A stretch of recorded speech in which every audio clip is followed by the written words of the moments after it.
అరే వాల్యూమ్ బెటరా. మనిషికి జీవితంలో అన్నిటికన్నా వరం ఏమిటంటే మాట వినగలిగినటువంటి లక్షణం. తనకి తెలియకపోవడం తప్పు కాదు, కానీ ఒకరు చెప్తే వినకపోతే మాత్రం చాలా భయంకరమైనటువంటి దోషం.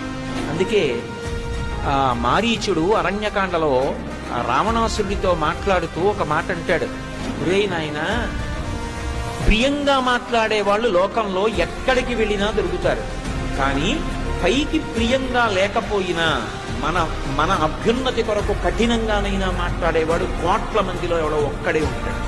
వాడి మాటని సందేశాత్మకంగా తీసుకోవాలి తప్ప ఆయన కోపంగా మాట్లాడాడని చెప్పి వెంటనే ఆయన మీద తిరగబడిపోవడం గొప్ప విషయం కాదు. సులభాః పురుషారాజన్ సతతం ప్రియవాదినః అప్రియస్యతు పథ్యస్య వక్తా శ్రోతా చ దుర్లభః. కఠినంగా మాట్లాడినా మంచి చెప్పగలిగిన వాడు దొరికితే, కఠినంగా మాట్లాడినా ఆయన చెప్పిన దాంట్లో సత్యం ఉంది అని అంగీకరించి